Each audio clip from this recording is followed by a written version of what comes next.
My name is Sophia, and I'm 32 years old. Right now, I'm standing in my Manhattan penthouse looking down at the city lights twinkling like diamonds below. Just hung up the phone with my father, and honestly, I'm not sure if I'll ever speak to him again. 3 weeks ago, I made a decision that shocked my entire family. I cut off all financial support to my parents after one devastating dinner conversation. You see, success has a funny way of revealing people's true colors, especially when it comes to family. And sometimes the people who should be proudest of you are the ones who cut you down the deepest. Before we dive into this story, I'd love to know where you're watching from. Drop your location in the comments below, and don't forget to hit that like button and subscribe for more real-life stories that'll make you question everything you thought you knew about family loyalty. Trust me, what happened next at that dinner table will leave you speechless. Let me tell you how a single dinner changed everything between us forever. 3 weeks ago, my life looked pretty different than most people my age. I'm the CEO of a fintech company that I built from absolutely nothing, and yeah, I've been blessed with success that even surprises me sometimes. My penthouse apartment in Manhattan costs more per month than most people make in a year. I drive a Tesla Model S that purrs like a kitten and costs more than a house in some states. My bank account has numbers that would make your head spin. But let me take you back to where it all started, because understanding my journey makes what happened at that dinner table even more painful. I grew up in Columbus, Ohio, in a modest 3-bedroom ranch house with beige siding and a front yard that my dad mowed every Saturday morning without fail. My father, Richard, worked as an accountant for a local firm, crunching numbers and living by spreadsheets. My mother, Linda, taught 3rd grade at the elementary school down the street from our house. We weren't poor, but we weren't rich either. We were solidly middle class, and my parents took pride in that stability. From the time I could walk, my father drilled into me the importance of saving every penny. He'd lecture me about compound interest while I tried to watch cartoons on Saturday mornings.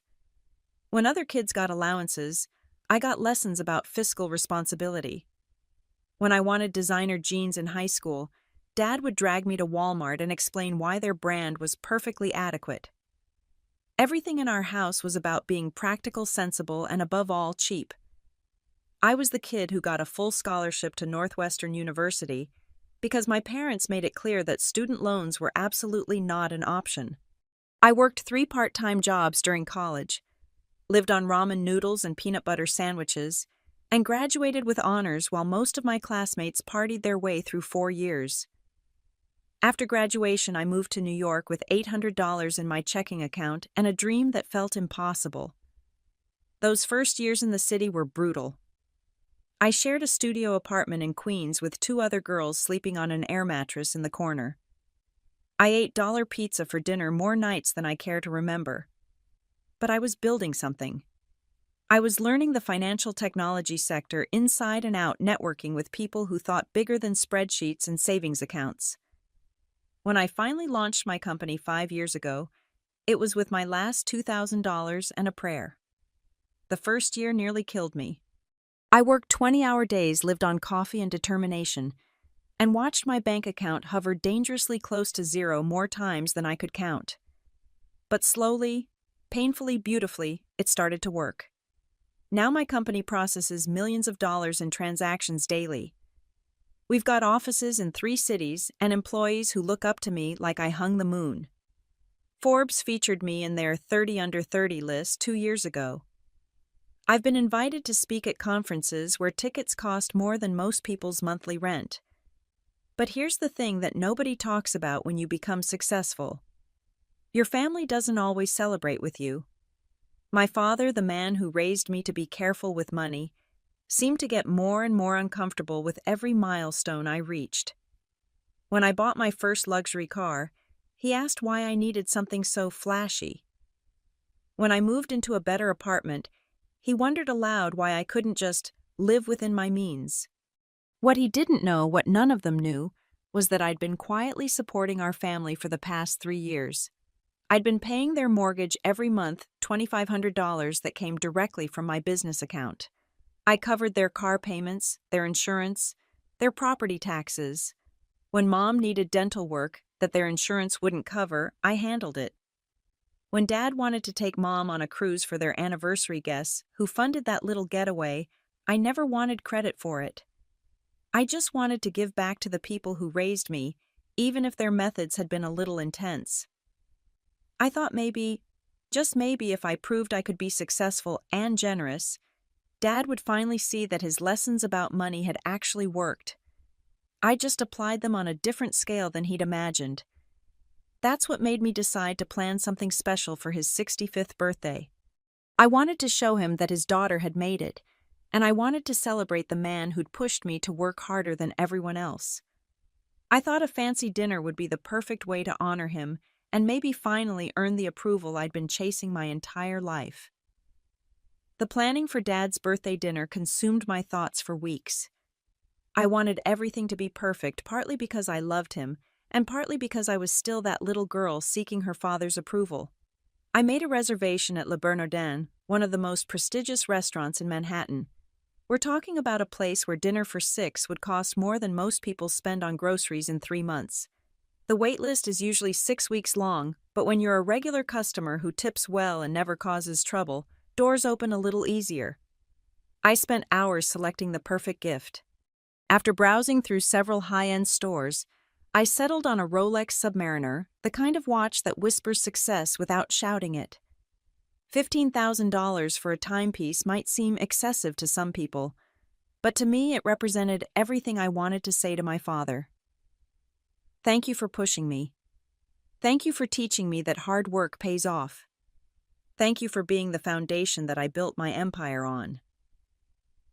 The week before the dinner, I called Mom to finalize the details.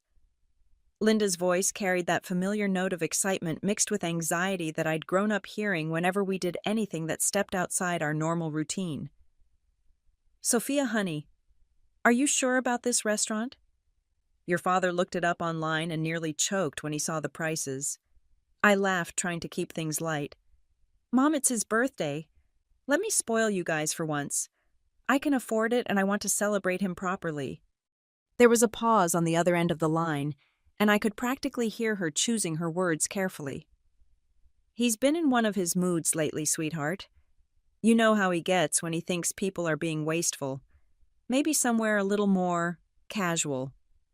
That should have been my first warning sign. But I was determined to show Dad that his daughter had made it in the world, and that his lessons about working hard and saving money had paid off in ways he'd never imagined. I thought maybe, just maybe, he'd be proud instead of critical for once. The night arrived with typical October crispness in the air. I chose my outfit carefully, a classic black dress that was elegant without being too flashy, paired with simple pearl earrings that Mom had given me for college graduation. I wanted to look successful, respectful, prosperous, but not ostentatious. I arrived at Le Bernardin 15 minutes early and was seated at our reserved table, a perfect spot with views of the restaurant's elegant interior, but private enough for family conversation. The ambiance was everything I'd hoped for: soft lighting, pristine white tablecloths, and the kind of hushed atmosphere that makes every conversation feel important. My family arrived exactly on time because Richard Parker was never late for anything in his life. Dad looked uncomfortable the moment he walked through the door, his eyes scanning the dining room like he was calculating the cost of every fixture and piece of artwork. Mom looked beautiful, but nervous, wearing the navy dress she usually reserved for church and special occasions. My younger sister Jessica, 28, and a high school teacher seemed excited but kept glancing at Dad's expression with concern. My brother Marcus, 25, and still trying to make it as a freelance graphic designer, was the only one who looked genuinely thrilled to be there. "Fancy place, Soph," Marcus said, settling into his chair and immediately reaching for his water glass. "I feel like I need to sit up straighter." Dad picked up the menu, and I watched his eyebrows climb toward his hairline as he scanned the prices. A simple appetizer cost more than he typically spent on an entire dinner for 2. The entrees were priced like small investments. I could see his jaw tightening with each page he turned. "Jesus Christ, Sophia," he muttered under his breath, but not quietly enough that I couldn't hear him. "$60 for fish." Mom kicked him under the table and shot him a warning look. "Richard, it's your birthday. Relax." I tried to steer the conversation toward safer territory, asking Jessica about her students and Marcus about his latest design projects. For a few minutes, things felt normal. We laughed about Jessica's attempts to teach fractions to kids who couldn't sit still, and Marcus showed us his latest logo design on his phone. But I could feel Dad's discomfort radiating across the table like heat from a furnace. He kept looking around the restaurant, taking in the other diners with their expensive clothes and easy confidence. He ordered the cheapest entree on the menu and made a point of mentioning it was reasonably priced compared to everything else. When our waiter, a professional young man with impeccable manners, began describing the evening's specials, Dad interrupted him halfway through. "Do you have anything that doesn't cost more than my mortgage payment?" The silence that followed was excruciating. Our waiter handled it with grace, simply smiling and recommending a few of the less expensive options. But I felt my cheeks burning with embarrassment, not because of the money, but because Dad was making this about cost instead of celebration. That's when I should have realized that no amount of success, no perfect restaurant, no expensive gift was going to change the fundamental difference between how he saw money and how I'd learned to see it. He would always view spending as losing, while I'd learned to see it as investing in experiences and relationships, but I pressed forward, determined to make the evening work. I had no idea that I was walking straight into the moment that would change everything between us forever. As our main courses arrived, I tried desperately to salvage the evening's mood. The food was incredible, each dish a work of art that justified every dollar of its price tag. I watched Mom's eyes light up as she tasted her sea bass, and Marcus practically moaned with pleasure over his duck confit. Even Jessica seemed to be relaxing into the luxury of it all. But Dad ate his salmon like it was a chore, cutting each bite with mechanical precision and chewing with the expression of a man calculating the cost per ounce. Every few minutes he'd make little comments under his breath about the highway robbery happening on our plates. I decided to pivot the conversation to something I thought would make him proud. "So I've got some exciting news about the company," I said, setting down my fork and smiling at the family. "We just closed a partnership deal with 3 major banks that's going to triple our revenue stream." Marcus whistled low. "Damn, Sophia, that's incredible." "Language, Marcus," Mom chided automatically, but she was smiling. "That's wonderful, sweetheart. You've worked so hard for this." Jessica raised her wine glass. "To my brilliant big sister who's conquering the world, one algorithm at a time." But Dad's reaction wasn't what I'd hoped for. Instead of pride, his expression grew more sour. "Must be nice," he said, stabbing at his vegetables with unnecessary force. "Making all that money while regular people struggle to make ends meet." The words hit me like a slap. "Dad, I'm not taking money from anyone. I'm providing a service that helps people manage their finances better. I'm actually helping regular people. By charging them fees, they can't afford to access services they don't need," he shot back. "It's all just another way to separate working folks from their hard-earned dollars." I felt my temper starting to flare, but tried to keep my voice level. "That's not what we do at all. We're actually making financial services more accessible and affordable than traditional banks." "Sure you are," he said with a bitter laugh.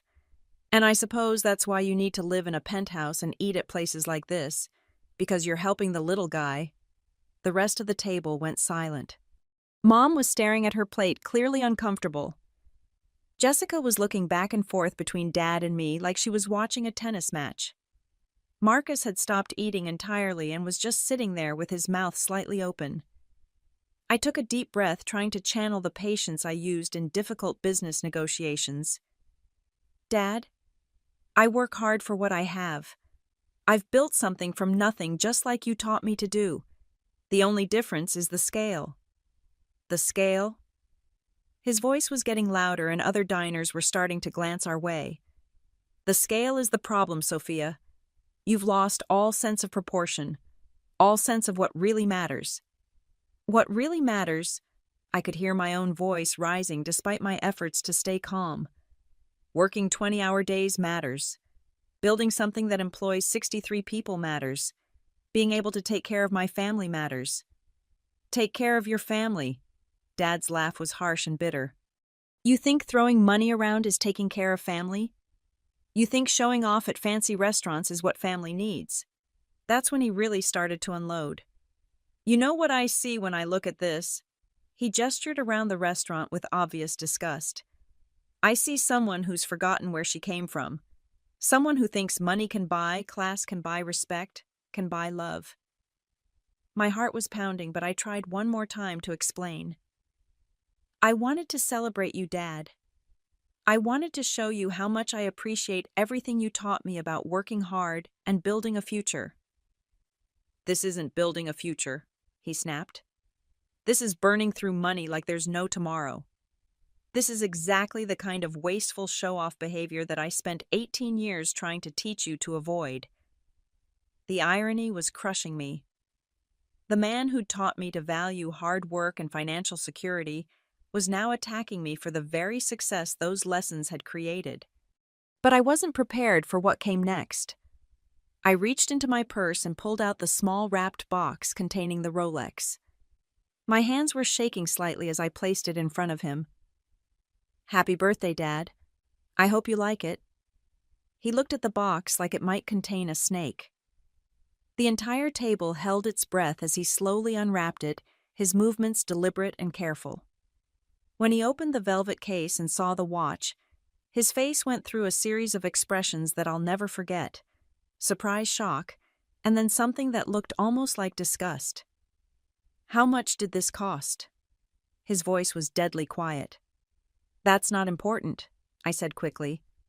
What matters is that I wanted to get you something special to show how much did this cost, Sophia? I swallowed hard. $15,000. The silence that followed was deafening. Other conversations in the restaurant seemed to fade away until all I could hear was my own heartbeat thundering in my ears.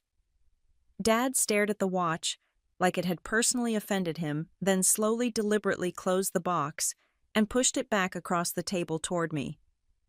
What he said next changed everything between us forever. $15,000 for a watch? Are you insane?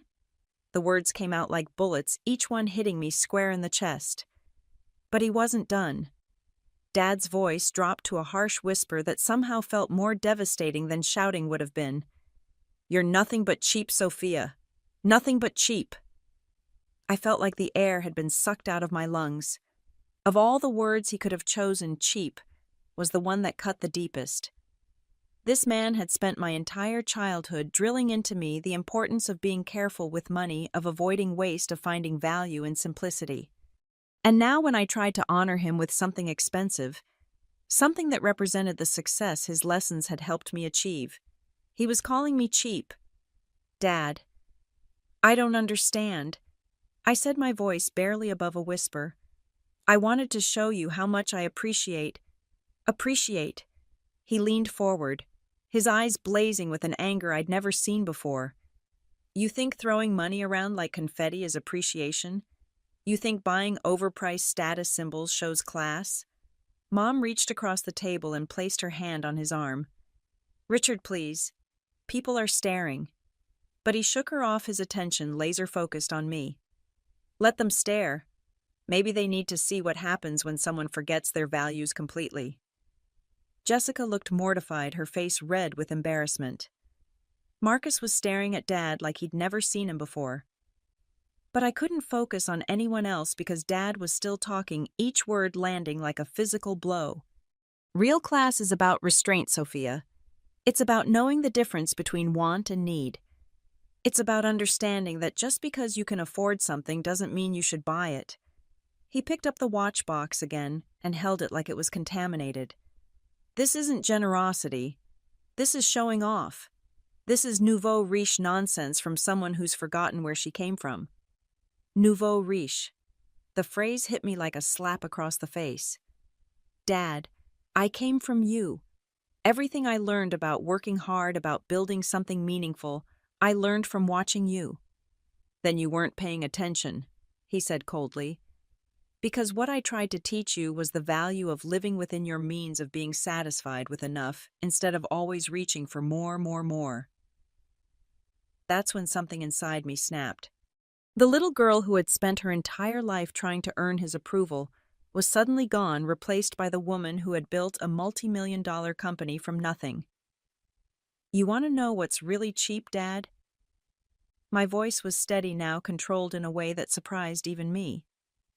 What's cheap is sitting in a restaurant that your daughter is paying for, complaining about every single thing on the menu. What's cheap is accepting a gift that costs more than most people make in 4 months and calling the person who gave it to you names. The color drained from his face, but I wasn't finished. You know what else is cheap? Letting your daughter pay your mortgage every month for the past 3 years and never once saying thank you. The silence that followed was absolute. Mom's fork clattered against her plate. Jessica's mouth fell open. Marcus just stared at me like I'd revealed the existence of aliens. What are you talking about? Dad's voice was barely audible. I'm talking about the $2,500 that comes out of my business account every month to cover your house payment. I'm talking about your car insurance, your property taxes, your homeowner's insurance. I'm talking about Mom's dental work last year and your anniversary cruise and that new roof you needed after the storm.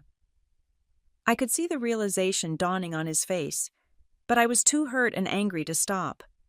I've been quietly supporting this family for years because I thought that's what successful people did. They took care of the people they loved.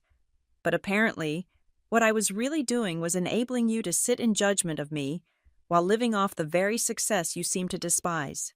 Mom was crying now, quiet tears streaming down her cheeks. Sophia, honey, we had no idea you were doing all that. Of course you didn't, I said, still looking directly at Dad. Because I didn't want credit. I just wanted to help. I wanted to show my family that their sacrifices for my education had paid off, that the lessons about hard work had taken root, that I could be successful and generous. Dad's face had gone from red to pale to something approaching gray. I didn't know, he said quietly. But you should have wondered, I replied. You should have wondered how 2 people on a teacher's salary and an accountant's pension could suddenly afford all those extras. You should have wondered, but instead you just took it and criticized me every chance you got. I stood up from the table, my legs somehow steady despite the earthquake happening inside my chest. You called me cheap, Dad. You want to see cheap? I'll show you cheap. I pulled out my phone and right there in the middle of Le Bernardin, called my financial advisor. Hi, David. It's Sophia. I need you to cancel all the automatic transfers to the Parker account immediately. Yes, all of them. The mortgage, the insurance, everything. Cancel them tonight. I could hear Dad's sharp intake of breath, could see Mom's eyes widen in panic, but I wasn't done. Also, I need you to call the bank and let them know I'm no longer guaranteeing the line of credit on the Parker account. Yes, I understand they'll probably freeze it. That's fine. When I hung up, the table was so quiet, I could hear the conversation at the table next to us discussing wine pairings. Sophia, Mom whispered, please think about what you're doing. I looked at her, this woman who had sacrificed so much to give me opportunities, and felt my heart breaking. I have thought about it, Mom. I've thought about it every month when I write those checks. I've thought about it every time Dad criticizes my success. I've thought about it every time I try to share my good fortune and get lectured about fiscal responsibility instead of getting a simple thank you. I turned back to Dad, who looked like he'd been hit by a truck. You called me cheap, and you know what, you're right. It was cheap of me to think I could buy your approval. It was cheap of me to enable your criticism by making your life comfortable while you tore me down. And it was really cheap of me to keep trying to prove myself to someone who was never going to be proud of me no matter what I accomplished. I picked up the watch box and put it back in my purse. Happy birthday, Dad. I hope you enjoy paying for your own dinner. And with that, I walked out of Le Bernardin, leaving my family sitting at that expensive table, finally understanding exactly what my cheap generosity had been worth. The 3 weeks that followed were unlike anything I'd ever experienced. Walking out of that restaurant had felt like stepping off a cliff, and the landing was harder than I'd expected. The calls started the next morning. My phone rang at 7:30 a.m., and I knew without looking that it was Mom. "Sophia, sweetheart, please. You have to understand that your father didn't mean what he said. He was just overwhelmed by the expense, by the restaurant, by everything. You know how he gets when he's uncomfortable." I was sitting in my kitchen watching the sunrise paint the Manhattan skyline in shades of gold and pink, holding a cup of coffee that cost more than my family used to spend on groceries in a day. The irony wasn't lost on me. "Mom, he called me cheap. After everything I've done for this family, after all the support I've given without asking for recognition, he looked me in the eye and called me cheap." "He's proud of you," she said desperately. "He's just scared. He doesn't understand your world, and when people don't understand something, they sometimes attack it." But I was done making excuses for him. Then he should have asked questions instead of making assumptions. He should have tried to understand instead of judging. The conversation went on for 20 minutes with Mom alternating between defending Dad and begging me to reconsider. When I finally hung up, I felt emotionally drained but oddly relieved. For the first time in years, I wasn't carrying the weight of their financial security on my shoulders. The reality of what I'd done hit them faster than I'd expected. By Tuesday, Mom called again, this time with panic in her voice. "Sophia, the bank called about the mortgage payment. They said the automatic transfer was canceled, and we're going to be late if we don't get them the money by Friday." "Then you'll need to pay it yourselves," I said simply. "With what money? You know we live paycheck to paycheck. The only reason we could afford the house payments was because—" She trailed off, finally connecting the dots that had been right in front of them for 3 years. "Because I was covering them," I finished. "Along with your car payments, insurance, property taxes, and all those little extras that made your retirement so comfortable." The silence on the other end of the line stretched on until I wondered if the call had dropped. Finally, Mom spoke, her voice small and broken. "How much were you paying every month?" I did the math in my head. "Including everything, about $4,000 monthly. Sometimes more when you had unexpected expenses." Another long silence. Then barely a whisper, $4,000 every month for 3 years. Give or take. I could hear her crying quietly and my heart clenched. I loved my mother deeply, but I couldn't keep enabling a system that allowed my father to criticize me while benefiting from my success. "We had no idea," she said through her tears. "We thought maybe you helped sometimes, but we never imagined." "I know you didn't. And I didn't want you to know because I wanted to help out of love, not obligation. But Dad made it clear last night that my generosity is worth nothing to him. So now you get to see what life looks like without it." Jessica called that evening, her teacher's voice sharp with anger. "How could you do this to them, Sophia? They're our parents. They raised us. They sacrificed for us." "And I've been repaying that sacrifice for 3 years," I replied calmly. "Every month, without fail, without recognition, and apparently without appreciation. But cutting them off completely, that's cruel. What's cruel is calling your daughter cheap after she's been secretly funding your lifestyle. What's cruel is accepting help and then criticizing the person helping you. What's cruel is never once saying thank you for support that totals more than many people's annual salary." Jessica was quiet for a moment, processing the numbers. "I didn't know you were doing that much. None of you knew because I didn't want credit. I just wanted to help.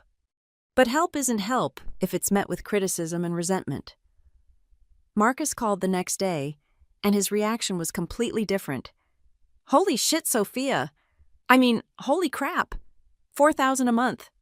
"Language," I said, automatically echoing Mom's constant refrain, and we both laughed despite everything. "Seriously though, I had no idea. I knew you were doing well, but I thought maybe you helped with emergencies or whatever. I never dreamed you were basically carrying them financially." "Neither did they, apparently." "And Dad called you cheap." Marcus's voice was incredulous. The man who's been living off your generosity called you cheap for spending your own money on a nice dinner. That about sums it up. Jesus, no wonder you walked out. I would have thrown the watch at his head. It was Friday afternoon when Dad finally called. I was in my office looking out at the city and thinking about how quiet my bank account felt without those automatic transfers going out every month. The money was still there, of course, but somehow it felt different. Lighter. Less burdened. Sophia. His voice was different, smaller somehow. We need to talk. I'm listening. The mortgage payment is due today. The bank called and said if we don't pay by 5 o'clock, we'll be in default. I looked at my watch. It was 4:15. Then you'd better figure out how to pay it. With what? His voice cracked slightly. You know we can't cover it on our own. You managed before I started helping. That was before the property taxes went up, before the insurance increases, before... He trailed off, probably realizing that most of those increases had happened during the years I'd been covering them. Before you got used to living beyond your means, I finished. Another long pause. Then so quietly, I almost couldn't hear it. I didn't mean what I said. Yes, you did. And you know what? That's okay. You're entitled to your opinion about how I spend my money. But you're not entitled to criticize me while spending my money. I didn't know it was your money. You should have asked. You should have wondered. You should have done anything except take it for granted and then attack me for being successful. I could hear him breathing heavily on the other end of the line. Finally, he spoke again. What do you want me to say? I want you to say that you're proud of me. I want you to acknowledge that the lessons you taught me about working hard actually worked. I want you to recognize that instead of becoming spoiled or entitled, I used my success to take care of the people I love. And I want you to understand that calling me cheap was the cruelest thing you could have said to someone who's been quietly supporting your family for years. The line went quiet for so long I thought he'd hung up. Then I heard something I'd never heard before in my entire life, my father crying. I'm sorry, he whispered. I'm so sorry, Sophia. I was wrong. About everything. But some things once broken can't be easily repaired. And some lessons cost more than money to learn. 6 months have passed since that dinner at Le Bernardin, and I'm standing in the same spot in my penthouse where this story began, watching the city lights twinkle in the darkness below. The view is just as beautiful, but everything else has changed in ways I never could have anticipated. My parents lost the house. They tried everything they could think of in those first few weeks. Dad picked up a part-time job at a local tax preparation service, working evenings and weekends during tax season. Mom started tutoring kids after school for extra money. Jessica and Marcus pooled their resources to help with a few payments, but on a teacher's salary and a freelance designer's irregular income, they couldn't sustain the kind of support I'd been providing. The bank foreclosed after 3 months of missed payments. My childhood home, with its beige siding and carefully maintained front yard, was sold to a young family with 2 small children. Dad had to watch from the street as they moved in, probably wondering if those kids would someday grow up to be more grateful than his own daughter. They moved into a small apartment across town, the kind of place Dad would have called perfectly adequate, back when he was lecturing me about living within my means. 2 bedrooms, 1 bathroom, and a kitchen that's barely big enough for 2 people to stand in at the same time. Mom cried when she packed up 35 years of memories into boxes, but she never asked me to help. I think she finally understood that this was the natural consequence of taking someone's generosity for granted. The car went next. Without my monthly payments, they couldn't afford the insurance and registration on top of the loan. They traded it in for an older sedan with high mileage and a few rust spots. The kind of practical vehicle Dad had always insisted was good enough for other people. Dad aged 10 years in those 6 months. The man who had always carried himself with the confident pride of someone who'd built a stable middle-class life suddenly looked like what he was, a retiree living on a fixed income who'd gotten used to comforts he couldn't actually afford. Mom started picking up substitute teaching jobs to make ends meet, going back to work at 62, when she should have been enjoying her retirement. But here's the thing that surprised me: they adapted. Humans are remarkably resilient creatures, and my parents proved that they were tougher than either of us had realized. Dad learned to cook meals that cost less than $10 to feed both of them. Mom discovered that the library had free classes on everything from computer skills to gardening. They started taking walks in the evenings instead of watching cable television they could no longer afford. Jessica and I had several more heated conversations before we found our way back to something resembling a relationship. She came to my apartment one evening in late February, looking exhausted after a long day of teaching 7th graders about the Revolutionary War. "I owe you an apology," she said without preamble, settling onto my couch with a cup of tea I'd made her. "I didn't understand what you'd been doing for them all those years." "It's okay. I didn't want anyone to know." "Oh, but that's the problem, isn't it? You were being incredibly generous and none of us knew enough to appreciate it. We just thought things were working out well for Mom and Dad in retirement." She paused, staring into her tea like it might contain answers to questions she was just learning to ask. "Dad's different now," she said finally. Humbled. "He talks about you sometimes, about how hard you must have worked to be able to help them the way you did. I think he's starting to understand that success like yours doesn't just happen by accident." Marcus and I never had a fight at all. In fact, our relationship improved after that night at the restaurant. He started visiting me regularly, and we talk about his art, his dreams, his struggles with making a living as a creative person. I began commissioning pieces from him not as charity, but because his work was genuinely good, and I wanted to support his talent. He never asked me to help Mom and Dad, and I respected him for understanding that some bridges once burned take time to rebuild. The turning point came on a rainy Thursday in April. I was working late in my office when my assistant buzzed me. "Ms. Parker, your father is here to see you." I hadn't spoken to Dad since that phone call about the mortgage payment 6 months earlier. My heart started racing as I wondered what could have brought him to my office building dressed in his best suit and looking like he was preparing for a job interview. When he walked into my office, I barely recognized him. He'd lost weight and his hair seemed grayer, but there was something different about his posture. He looked less rigid, less judgmental, more human somehow. "Thank you for seeing me," he said, sitting in the chair across from my desk, like he was afraid it might disappear. "I know I don't deserve your time after what I said to you."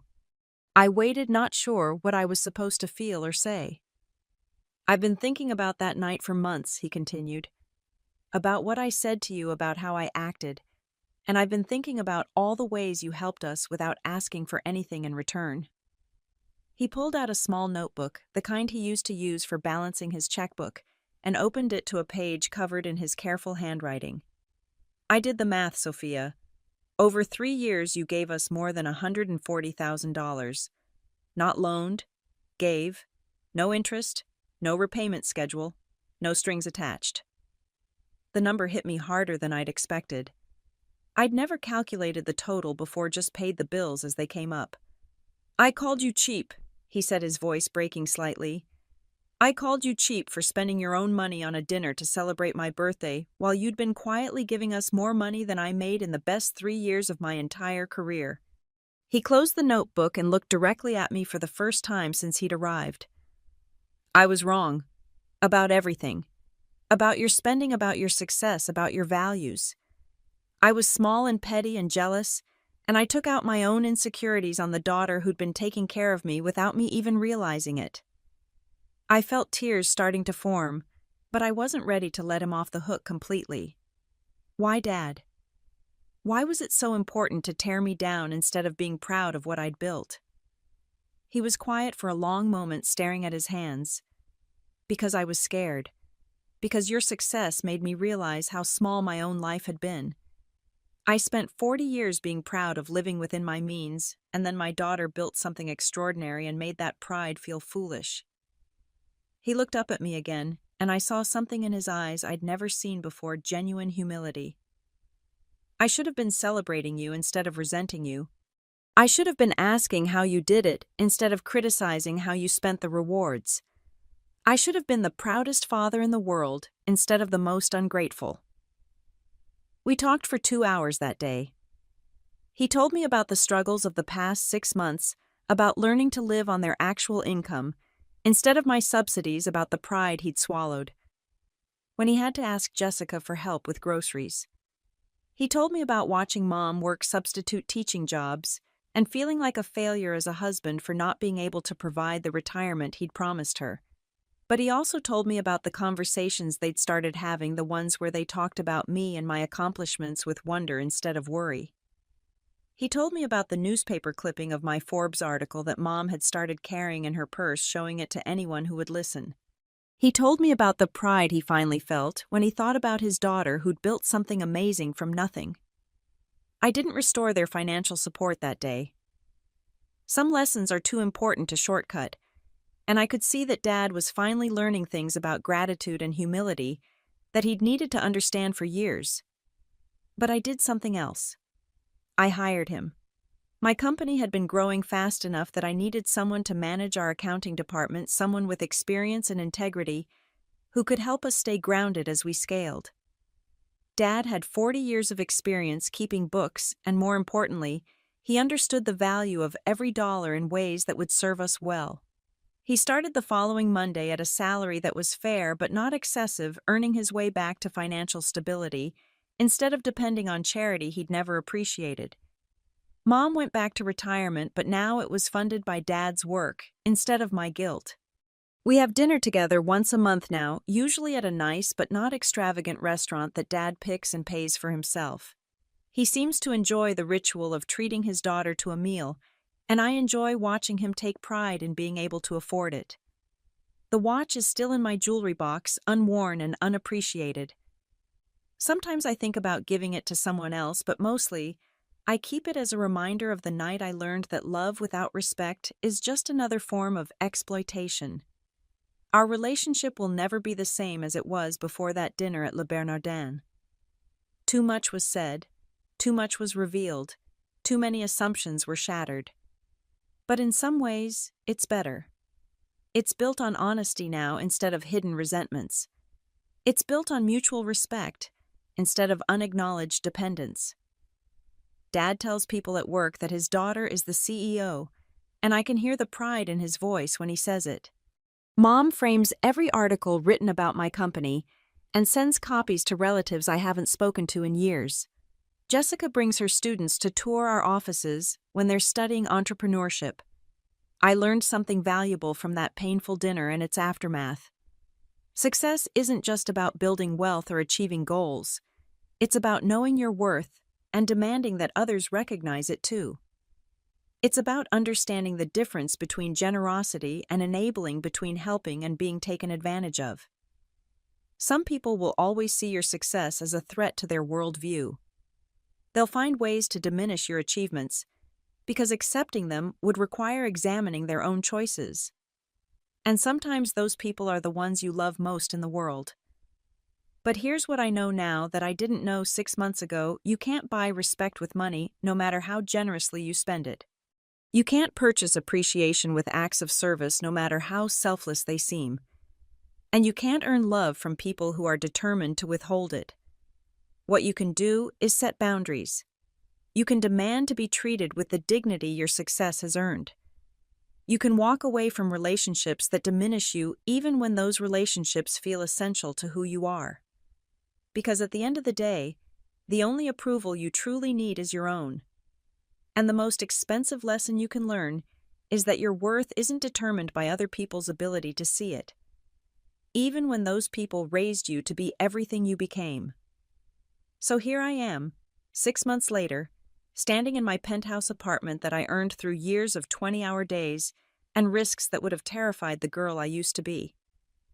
The city spreads out below me like a carpet of dreams and possibilities, and I finally feel at peace with the choices I've made. My relationship with my father will never be what I once hoped it would be, but it's become something more honest and sustainable. He works for my company now, earning his place at our family dinners instead of taking them for granted. Mom has stopped making excuses for his past behavior and started making room for pride in mine. Jessica and Marcus understand now that success isn't something to apologize for, and they've both started pursuing their own dreams with more determination. I still believe in taking care of family, but I've learned the difference between support and enablement, between generosity and being taken for granted. I've learned that sometimes the most loving thing you can do is let people face the consequences of their choices, even when those consequences are painful to watch. The watch is still in my jewelry box, a $15,000 reminder of the night I finally stopped trying to buy approval from someone who was determined not to give it. Sometimes I think about selling it, but mostly I keep it as a symbol of everything I learned about knowing my worth. I want to ask you something, and I really want you to think about this. Have you ever found yourself giving more than you're getting in a relationship, whether it's with family, friends, or romantic partners? Have you ever had someone criticize you for the very success that allowed you to help them? I'd love to hear your stories in the comments below, because I think all of us have dealt with people who mistake generosity for weakness. If this story resonated with you, please hit that like button and subscribe for more real-life experiences about family success and learning to value yourself. Share this video with anyone who might need to hear that their worth isn't determined by other people's ability to appreciate it. Thank you for listening to my story, and for understanding that sometimes the most expensive gift you can give yourself is the freedom to walk away from people who don't value what you bring to their lives. I hope your journey toward knowing your worth is less painful than mine was, but just as ultimately rewarding. Remember, success without respect is just another form of servitude, and life's too short to spend it apologizing for achieving your dreams. Until next time, keep building the life you deserve, and never let anyone convince you that your achievements are anything less than extraordinary.